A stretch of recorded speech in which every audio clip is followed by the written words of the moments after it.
Hello everyone, this is Lomi, and today I'll be starting a small modification project for a doll that doesn't belong to me. This is a little Monica gloomy Uria head, and a friend sent her to visit to have her mouth altered. She'll be having her mouth opened and teeth added, based on a reference picture I was given. I feel there's a rough spot on her left ear too, where the piercing is. I'll probably sand that off while she's here too. This project will be split into 2 videos.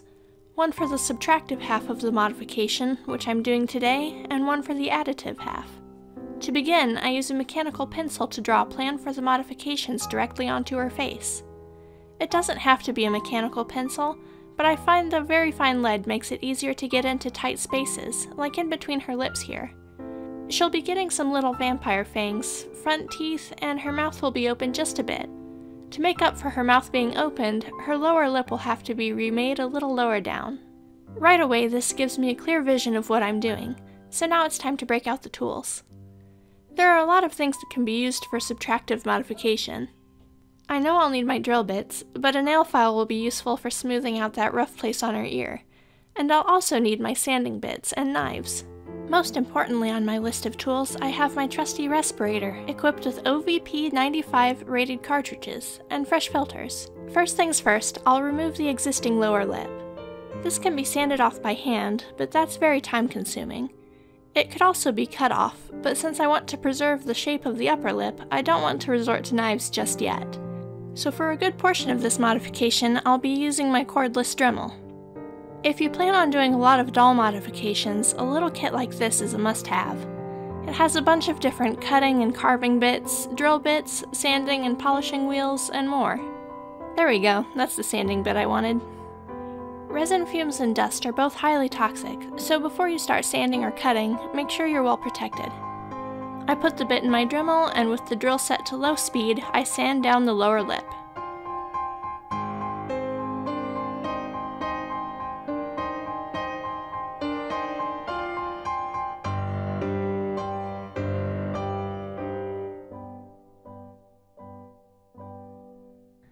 This doesn't take very long.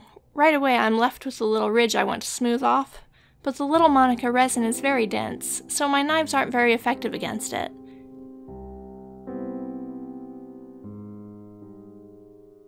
Instead I pick a drill bit and use it to drill out the ridge and start carving out the mouth. I own 2 different Dremels, and you've probably seen me use my corded Dremel in previous modification videos.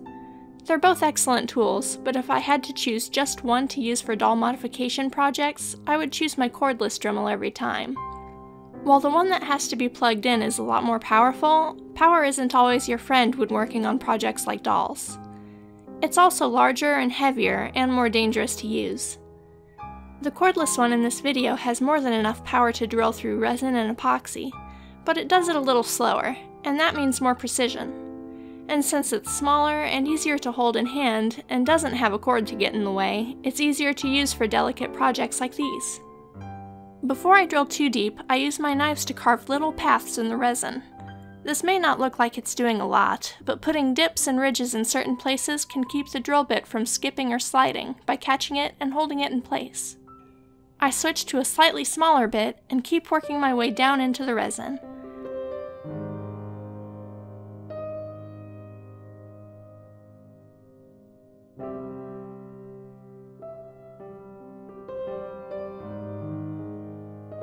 I also use my knives and a metal file to remove any ridges that could direct the drill bit in a way I don't want it to go.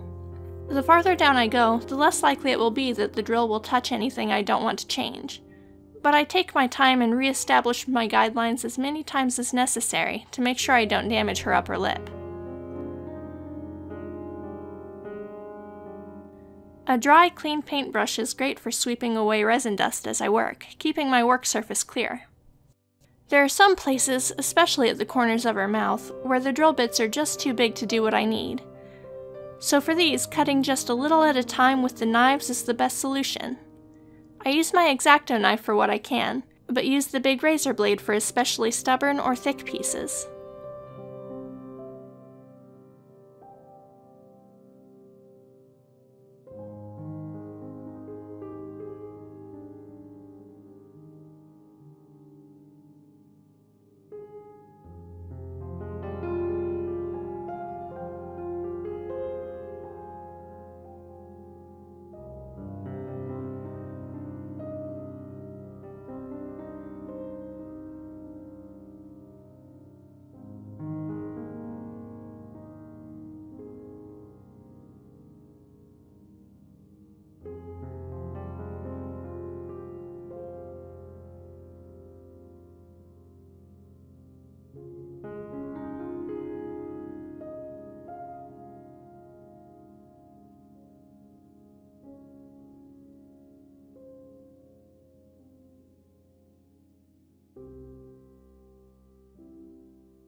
Now that the space around her upper lip and the corners of her mouth are cleared, it's time to really drill deep to form the open mouth.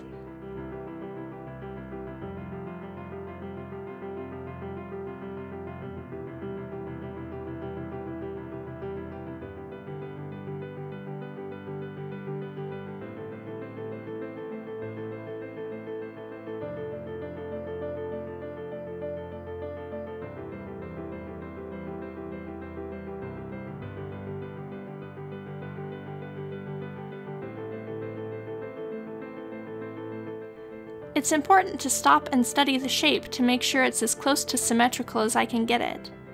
Instead of looking at the doll's head, I actually check how it looks in my camera's screen, because this can make it easier to spot mistakes.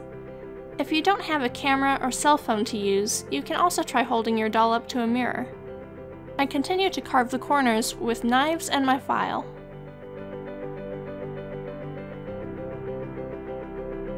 You can see I've left a slight ridge in the top of her mouth, just inside the upper lip. This is my guide for where I want the teeth to go. It's not necessary, but it will make the placement easier for me.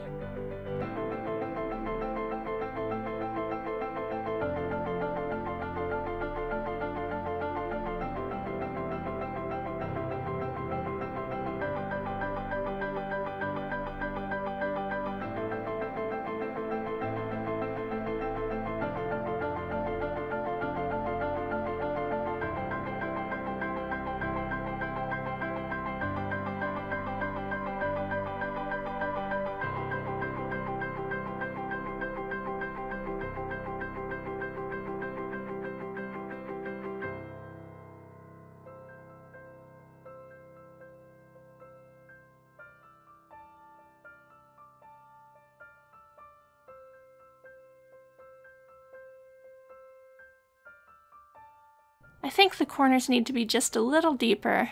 Let's try that.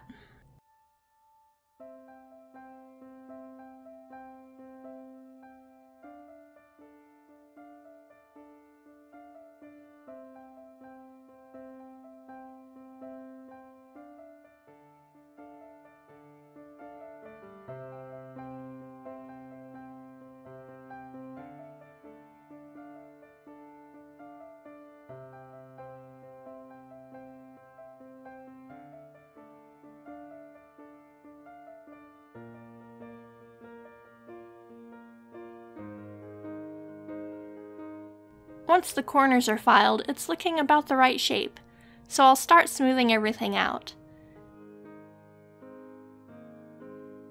I do a little wet sanding for the deepest part of her mouth, but only there. I want the lower part of the mouth to have some texture, or else the epoxy clay won't stick when it's time to create her lower lip. And for the roof of her mouth, I want there to be a little shape, including bringing out the ridge where her teeth will sit. So for that part, I use dental cleaning tools. These are strong enough to etch resin with fine patterns. I use them to create natural-looking ridges in the roof of her mouth, as well as creating stronger definition at the edge of her upper lip. It's subtle, so you can't see it real clearly on camera, but it looks great in person.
Now the subtractive part of this modification is done, so she's ready for us to reconstruct her mouth next week.